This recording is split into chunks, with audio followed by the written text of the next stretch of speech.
Hey friends, what's up? This is Lacey. We're talking about week 5 of our beginner West Coast swing 6-week series. I have Patrick here. He's going to help me with the demonstration. He'll throw in some information, blurting it out whenever he sees fit, or if I forget something, he'll just totally remind us. Okay, so we went over week 5. We went over more of the techniques behind our sugar push. We introduced something called a sugar tuck. And then we taught you the actual whip. So before we were doing what's called a reverse whip, and now we actually taught you the techniques behind an actual whip. So a reverse whip, doing from this side, was whenever the follower rotates towards their left, right? Or correct, they rotate towards their left. And if you learn in the next level class, we learned how to do a reverse whip without the arm going up, and it's really nifty in how to do that. A regular whip has the follower rotating towards their right. So that's a regular whip. Anytime that you have it turning towards the right, it's considered a regular whip. Have them turning towards the left is called a reverse whip. So the first thing that we went over was that it is still a redirection and it is still a 8-count pattern. So just like a reverse whip is 1, 2, absorb, redirect, 5, 6, 7, and 8. A regular whip is the exact same count. We've got a 1, 2, absorb, redirect, 5, 6, 7, and 8, right? So the main mechanics of this is what we talked about was a clock. We had a clock in between our hands. So if we were to have our hands just like that, we would have a clock right in the middle. And it's not a big clock, it's a teeny tiny clock. If you want to think about it, it's like your standard, not your school clock that takes up 12 feet on the wall. It's like the one that you would have in your bedroom that's only like this. Unless you have an analog clock, then figure it out. So the clock is oriented towards the leader's perspective for this example, the leader's perspective. So closest to him is the number 6, furthest from him is the number 12. We've got 3 over here and we've got 9 over here. So the left hand is 9, right hand is 3. I'm at 12, he's at 6. Say yes if you understand in your own home. I'll say yes louder. I need to start saying that. So we have our hands here over at 9 o'clock, right? We want to do a move called a J hook. Now, whenever I use that word J hook, people start to get a little bit extra and a little bit woo, and they start doing this like super big J, like a letter J. We're not talking about your cursive initial. We're not even talking about you writing your hand. We're talking about 8-point font, New Times Roman. J right here. And what happens with the mechanics of this, if our hand is at, both of our hands are at 9, we're going to go through the center of the clock. So not going to any number, we're going to the center of the clock on 1. So we're still directing our traffic this way through the center. Then his hand is going to go towards the number 6, right? And again, this is very, very small. We're over demonstrating it so that you can see it. But like in reality, it's teeny. It's teeny, little baby. Okay, so we're going to the number 6 on 2-ish, 1-ish, 2-ish, okay? Right, and then we follow the clock face around, so 7, 8, 9, 10, 11, 12. And then as you absorb for 3, the clock even goes around to 3 o'clock. So you're following that clock all the way around with your hands. So absorb on 3, redirect 4, 5, 6, 7, and 8. The latter half is all easy. You already know it. You've done it like 7,000 times, okay?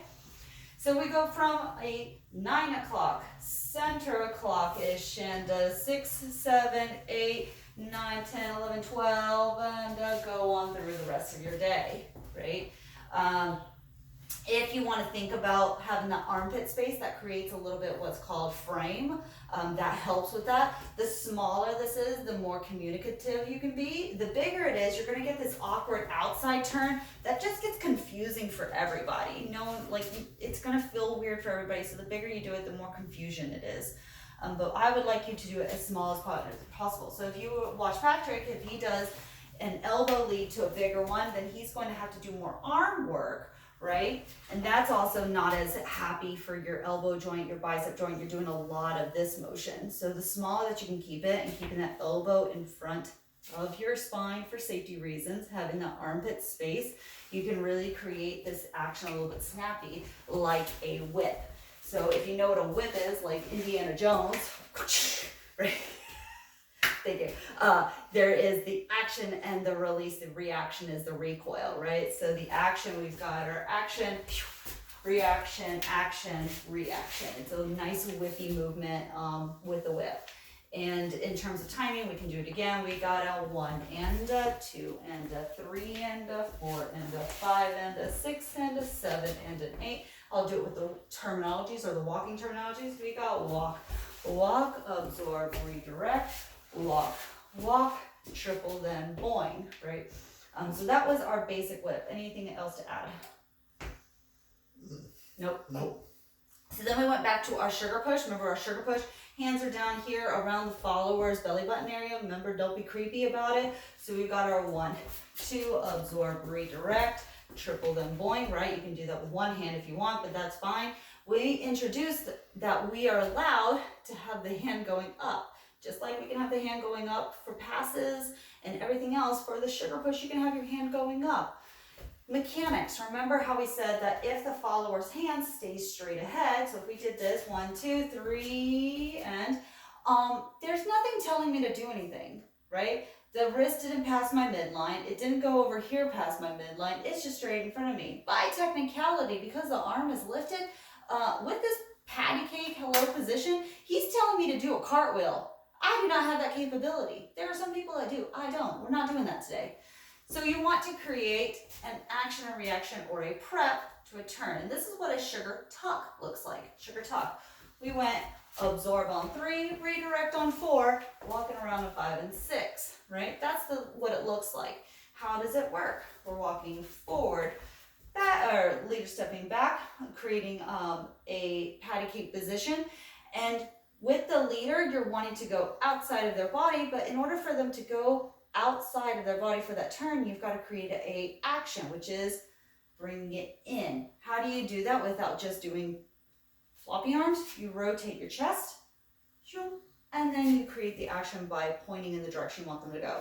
Preferably for the leaders, we'd like for them to point somewhat at a diagonal, because if he just went absorb and straight forward, I'm like running into my own elbow, and that's not comfy. I mean, some people can do it, but not the greatest feeling. To the corner, and then I can walk it out, whatever feels good, to a boing. Something else to be aware of is that it's still a sugar push. Your hip bones determine the direction of your walk. The sugar push, your hips stay in front, and then the chest can rotate, right? If leaders, you open up that hip, that means you opened up the door, which turns into, I'm passing. Whether you like it or not, I'm passing, right? So keep that hip bone towards the follow whenever you do the sugar tuck. 1, 2, absorb, redirect, triple, and play. Yeah, there we go. And followers, you just walk it out and find that boing. The major important part is finding that boing. A little extra technique was, we talked about the hydraulic system. You know, hydraulics, they use resistance of water to create power and to create resistance, I guess. And we thought about our sugar push with having a hydraulic press on our elbows so that it is absorbing and then redirecting, but it's not an active movement, it's a resistive movement, right? So our triceps are resistive to our biceps flailing into us, right? It's the same thing here. Whenever you do your sugar push, the elbows stay out and it's absorbing and redirecting. Now, if you choose to do it as your elbow joint is creating this movement and your bicep is creating this movement, it starts to feel a little uncomfortable on both parts. It's like you're overarching your shoulders, you're trying to power through it using muscles, and then because it is a tricep movement, you're extending. Extension is a tricep movement. This is not as strong of a muscle. So now you're powering through with not great muscle, unless you're a bodybuilder, but that's, please don't. Then I'd be shooting through the wall over there, right? So we're thinking resisting with a hydraulic press. Is that my phone? No, it's fine. It's fine. Okay, cool. And we talked about with same thing on the whip, whether you're doing a reverse whip or a regular whip. Remember that little J hook? You're resisting. You have your hand in front, and then your elbow is resisting to absorb and then redirect, right? Something that you can do to be an active leader is to be in active ready position. So anytime that you're doing let's move this way. Anytime you're doing any kind of whip, have that arm at the ready. Armpits are open. Do a little pit check if you need to, right? And make sure that it is available to, as soon as you see that back, you can make some kind of contact with that shoulder blade. That way you can absorb efficiently and make it look a lot more smooth, right? I think that was pretty much everything, right? Yep. Awesome. Thanks so much and see you in the next week.